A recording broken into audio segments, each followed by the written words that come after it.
vamos supor que a gente quisesse fazer, Pantoja, uma cidade de fato privada, e nessa cidade, eu quero... Então, todo mundo para entrar nessa cidade vai pegar seu dinheiro em real e vai comprar Bitcoin na cotação do dia e vai transitar dentro dessa cidade somente em Bitcoin. Então, um condomínio, para tangibilizar a ideia para todo mundo. Eu abro um condomínio, e dentro desse condomínio tem um supermercadinho, que oferece toda a comida, tudo. Tem empresas que trabalham lá, vamos dizer, ele é quase autossustentável.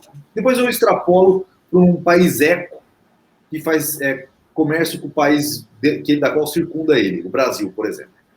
Mas esse condomínio, ele vai transitar lá dentro, nós vamos pagar nossas contas, comprar Bitcoin, um transita Bitcoin com o outro.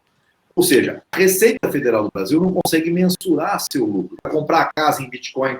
O pedreiro que está lá dentro desse condomínio, que constrói a casinha no terreninho do lado, ele recebe em Bitcoin. O bloco de concreto que é produzido lá dentro, é tudo transitado em Bitcoin. Fala, mas Rodrigo, tem que comprar o cimento, lá não vai produzir o cimento. Ok. Quem que vai importar? Como acontece nos estados, né? Nos estados das nações. Ó, precisamos comprar uma carreta de cimento aqui para o condomínio. Você quer comprar? Então tá, ó. Vai emitir o boleto em nome do condomínio. O condomínio está com dinheiro real em caixa, assim como o Brasil tem dólar em caixa para fazer essas transações comerciais. O Brasil está com real em caixa porque ele pegou real seu e te entregou Bitcoin, ele comprou Bitcoin lá fora, encheu o caixa. Ele vai fazer um equilíbrio entre real e Bitcoin, quando ele precisar comprar coisas no exterior. O exterior é o Brasil. Aí ele compra lá, ó, custou tantos Bitcoins. Você vai lá e devolve para ele Bitcoin e ele fez a compra e a aquisição e tudo mais. Ele vai fazer sempre essa transação de caixa, compra, vende real e Bitcoin para ter um equilíbrio igual deveria ser hoje. Então, a questão toda... Mas igual será que precisa desse equilíbrio? Não. Equilíbrio que eu digo é o seguinte, porque assim, amanhã ele está com só Bitcoin no caixa. Você está colocando como se fosse uma reserva internacional. Mas é a reserva internacional. Mas será que precisa? Porque se você tem exchange com liquidez... Se você não tem fábrica de cimento no condomínio, você vai precisar comprar cimento do país de fora. Mas você tem exchanges que fazem essa troca sem você precisar dessa liquidez em caixa, sem você precisar fazer a troca. O cara, para entregar o caminhão de cimento, ele tem que andar com nota fiscal. Ele não pode, você não vai poder pedir nós não vamos poder levantar a bandeira do Ilan lá e falar, isso aqui é um país, aí eles invadem a gente. Mas, Rodrigo, eu entendi. Você tem 2 pontos aqui. Ponto número 1, tá? Você pega, vamos fazer analogia com o mercado financeiro, que já faz isso, que é o quê? Vamos lá. Quando você tem uma startup, você faz um IPO de uma empresa, né, que não dá lucro, como foi o caso, sei lá, do Facebook, Google, várias dessas, você tem uma volatilidade muito grande, porque são projetos, né? São, assim, uma expectativa futura que aquilo ali vai ser alguma coisa. Então, você tem uma volatilidade muito grande. Quando essa empresa, né, ela se torna uma empresa lucrativa, ela fica grande, ela se torna uma blue chip. Então, você tem uma volatilidade muito pequena, tá? Nesse momento atual, as moedas em cripto são projetos de startups, né? São extremamente voláteis. Então, por enquanto, a gente precisa usar as blue chips para consumir alguma coisa, que é o dólar, libra esterlina, sei lá. E aí criou-se a solução das stablecoins. Só qual que é a lógica do futuro? Né? Primeiro a gente vai lembrar aqui do Hayek e vamos lembrar até do Milton Friedman, né? Que é você ter uma concorrência de moedas, que é extremamente saudável. Então hoje você tem milhares de moedas, isso é muito bom, tá? Porque isso vai, né, aumentar a inovação, vai ficar cada vez mais eficiente e a gente vai pagar cada vez menos taxas. Por esse período que a gente está agora, a gente consegue perfeitamente transformar o nosso Bitcoin numa stablecoin para poder comprar o caminhão de cimento, aí, por exemplo, né?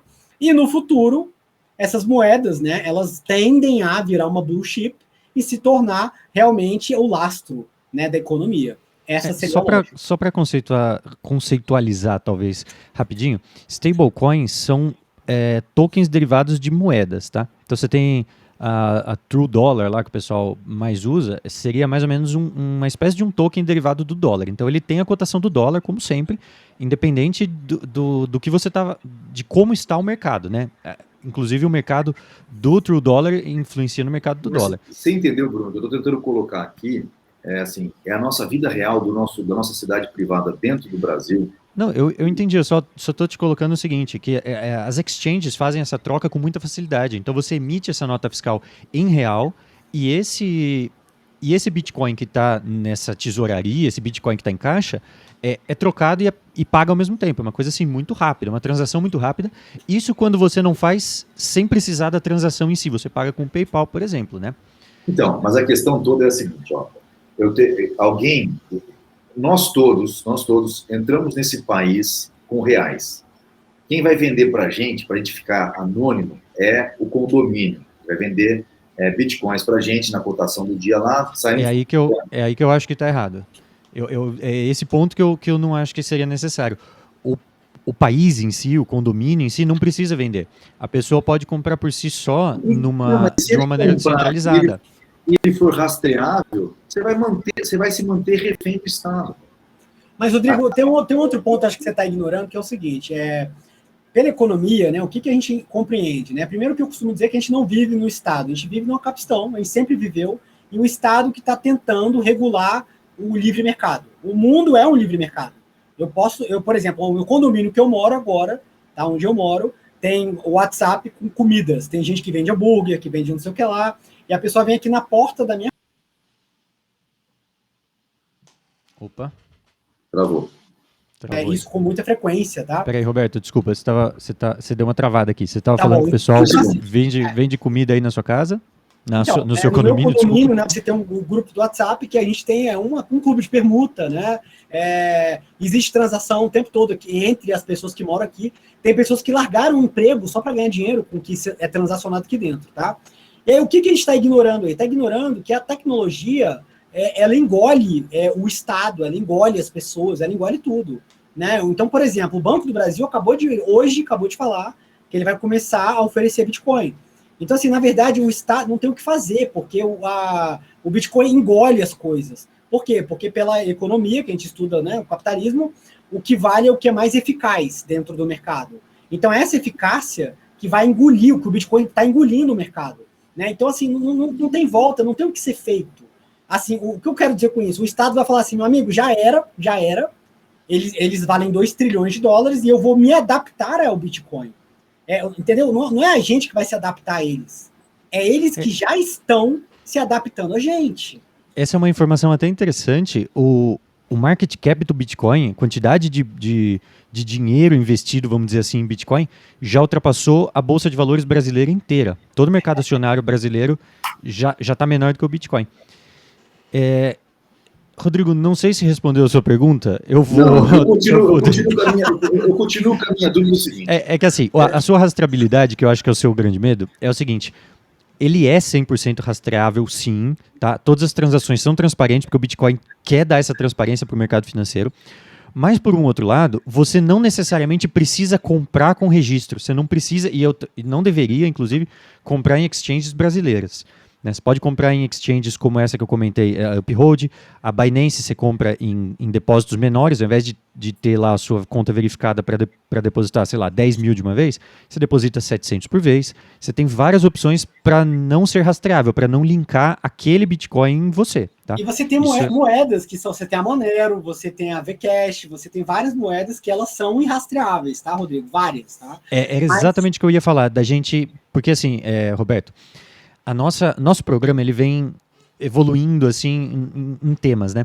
Então a gente falou sobre privatização, depois falou sobre privatização no geral, né? Depois sobre privatização da educação, da saúde, da segurança, né? Chegamos no level 99, aí passamos pro level 100 agora, que é uma cidade privada, como fazer uma cidade privada.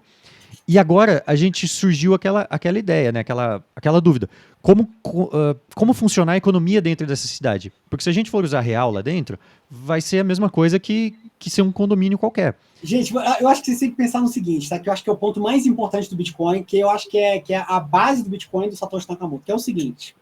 Pelos ciclos econômicos do Estado, todo Estado, né, mínimo se torna um Estado grande e isso gera uma crise econômica, né, para começar o loop, né? O Estado está em loop há milhares de anos. Legal.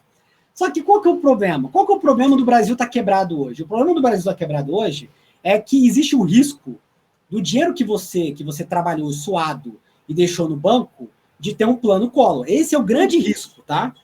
E qual que é o perigo do Bitcoin, né? Qual que é o perigo para o Estado? É o fato, porque assim, esquece essas transações do dia a dia. Vamos pensar no dinheiro mesmo, né? Que é o dinheiro da poupança. Patrimônio, né? A reserva de valor. Exatamente, esse dinheiro que é o perigo, que o Estado, na hora que ele quebrar, ele vai lá no banco buscar o dinheiro e não tem dinheiro. Isso que é o mais legal, isso que é o mais legal do Bitcoin. É o Estado chegar agora que o Brasil está quebrado, né? Existe um risco de acontecer alguma coisa, existe. E do cara ir na minha conta me roubar e não tem dinheiro para roubar. Isso é o mais legal, entendeu? Sem contar a questão da inflação, né? Isso é o mais que é uma outra maneira de roubar a gente. E aí eu acho que isso daí responde uma boa parte da outra pergunta que a gente fez, que seria o que o Bitcoin e o libertarianismo têm em comum, né? Como que eles se correlacionam? Como que você colocaria isso aí, Roberto? Cara, é uma coisa só, né? Tipo assim, o Satoshi Nakamoto, ele colocou no white paper, né, uma frase libertária, né? Ele tem tudo a ver, toda a evolução da economia, né? Porque eu acho que o ponto final da economia é a escola austríaca, né? Ela chega, ela vai culminar no Bitcoin, né? O Bitcoin, ele é o fim, né, da economia austríaca, na minha opinião. E não só isso, né? É o fato, entendeu? Que você... Qual que é a coisa mais... O que é o Estado? O Estado, ele é o monopólio da força, né? Ele é a lei, né? O Estado é a lei, né? Não por acaso tem um livro lá, a lei, né? O Estado é a lei. Só que o Estado, ele precisa de dinheiro para financiar a lei, né? Para ele poder sustentar a lei. Né? Imagina, por exemplo, você não paga o salário dos juízes, não paga o salário dos policiais, né? O Estado, ele cai como castelo, né, de cartas, né? Então, assim, a base de tudo, tá? Então, assim, e aí o mais interessante que eu acho é o seguinte, que a economia, eu estudei muitos anos de economia, né? Eu amo economia austríaca, né? Escrevi 2 livros, e eu costumo dizer que tudo isso é inútil, assim, porque o cara que vende paçoca no sinal, vende água no sinal, ele sabe mais de economia do que o cara que tem PhD na Unicamp, assim, né? Porque a economia, na verdade, é uma coisa extremamente simples, ela é natural, né, ao ser humano, né? Então, assim, eu percebo que o Bitcoin, ele tem o poder de acabar com essa burocracia, de acabar com todas as regulações. Então, eu acho que, cara, é tudo que todo libertário sempre quis, é o Bitcoin. Se você gostou desse corte, tem que ver o que sai ao vivo. Então deixe seu like, compartilhe e se inscreve para não perder os próximos vídeos.